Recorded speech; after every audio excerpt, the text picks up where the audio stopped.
everyone, and welcome back to my kitchen. So today we shall be making some oven baked tilapia. I love tilapia, in general I love fish, but then besides frying it and cooking it with the shimmer, I also like making it this way because it's simple to do. So you start off by seasoning your fish. This is cleaned gutted fish, and I'm using some chili and lemon seasoning as well as some ground pimento and a bit of black pepper as well.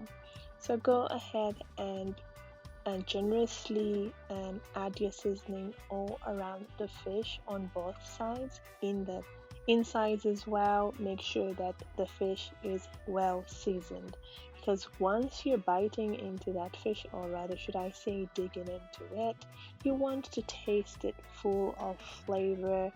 Every bite should be an awesome experience. So go ahead and do the same for the other fish, making sure that you're gentle as you're adding or applying rubbing the seasoning onto the fish, because there are some fins around it and you don't want to hurt yourself. So just be gentle with the seasoning, and just be mindful of the fins.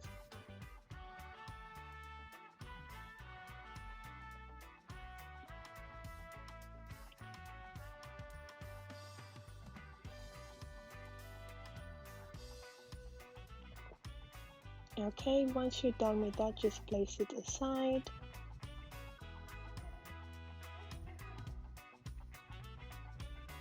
Onto your other seasoning. Yes, we're having more seasoning. I'm all about flavor. So for this seasoning, I'm just using some parsley, fresh parsley, one scotch bonnet, de-seeded, and some spring onions as well. I also added some garlic, even though I've not shown it in this clip, but eventually I realized I didn't have garlic in it, so I added that.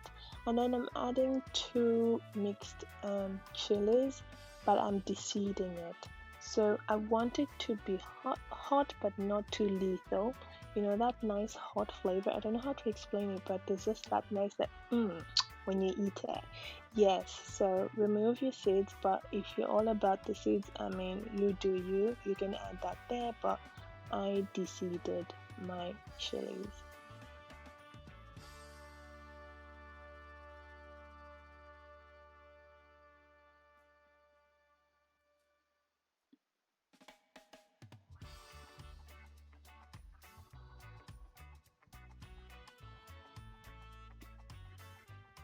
Next, I'm just going to blend all that, but do not blend it into a smooth paste. You just want to blend it into a rough paste. Before I blend it, I just added a bit of chili oil. You can use whatever oil you prefer. Once we have the blended mixture, I'm then going to, yes, add more seasoning. It's all about the flavor. And the seasonings I've used, really, they complement the fish absolutely beautifully. And again, make sure that you are adding this seasoning in all the crevices of the fish.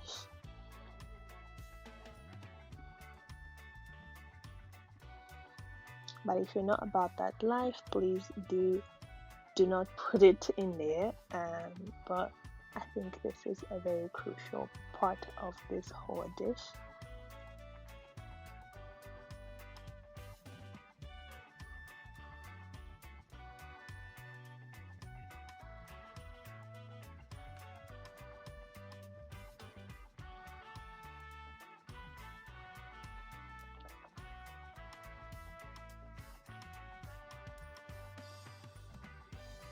Okay, and then I'm just giving the fish a nice wrap, making sure that the seasoning is well placed, and allow that to rest for a bit.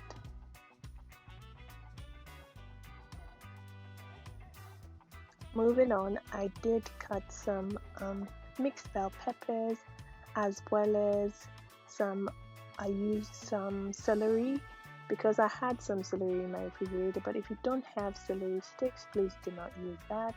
That's fine. but yeah, that's what I have in there. And then I added a teaspoon of my mixture of seasoning, or whatever we can call it.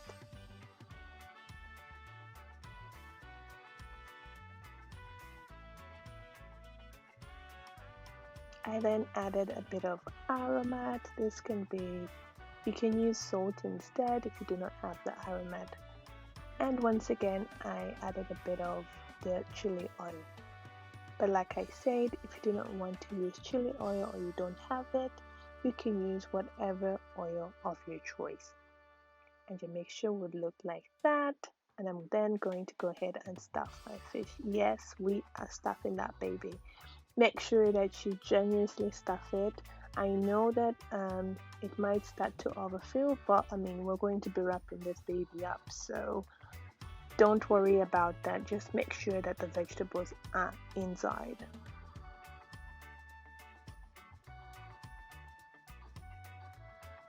Once I'm satisfied with that, I'm going to place that one on the side.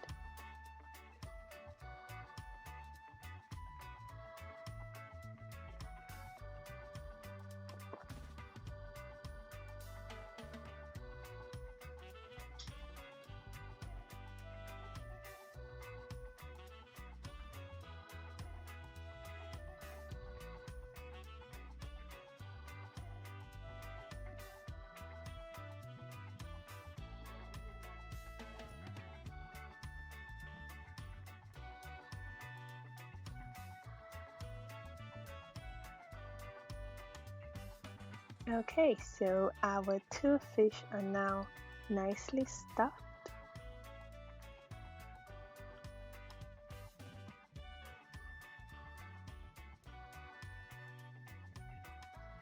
I quickly just washed my hands because it was full of seasoning.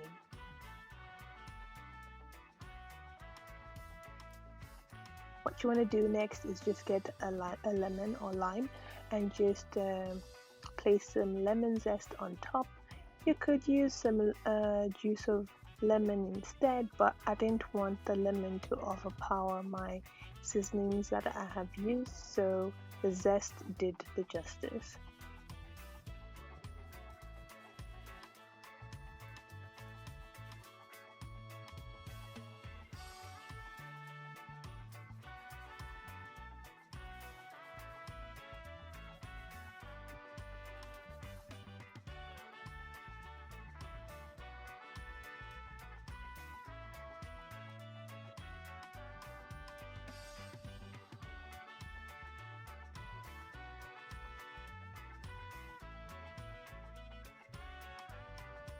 Once I was done with that, I then took my kitchen foil.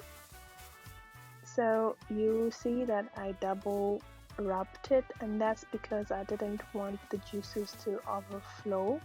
I wanted everything to be intact. So just to make sure that everything was intact, the double layering really helped.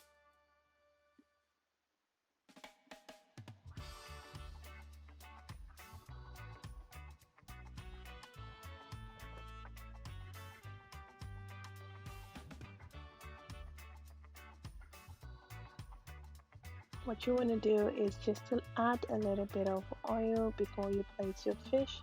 This is just so that the fish does not stick to the foil.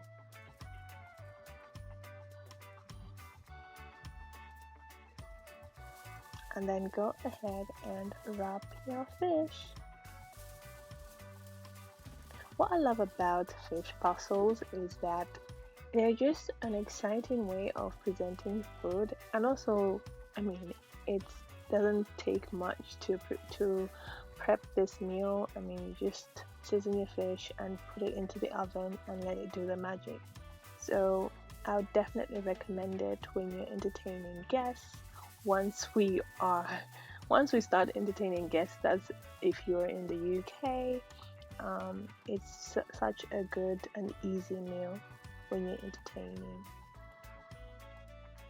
But yeah, once you're done, put it aside and then do the same with the other fish as well.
Once you're done, you're gonna place your fish parcels into a preheated oven at 220 degrees Celsius if you've got the conventional oven. And then after 30 minutes or so, I checked up on my fish. It was looking and smelling absolutely amazing. The aroma from those parcels, oh my goodness. But be careful, be mindful of the steam as you're unraveling your parcels because that can burn or scald you. So just be mindful of that. Other than that, that aroma just hits you with flavors that, oh yeah, just talking about it is making me think about how wonderful that meal was. Okay, as you can see, this is how your fish should look like. It's nice and moist inside. It's full of flavor. It's just screaming to be eaten. Okay, that sounds weird, but you get the gist. And there you have it, guys. This is an easy meal. I hope you do get to try it out, and if you do, don't forget to leave me a thumbs up as well as you are watching this. If you've reached this far, if you're not subscribed, please subscribe, and yeah, let me know if you're gonna try this out, and I hope you do.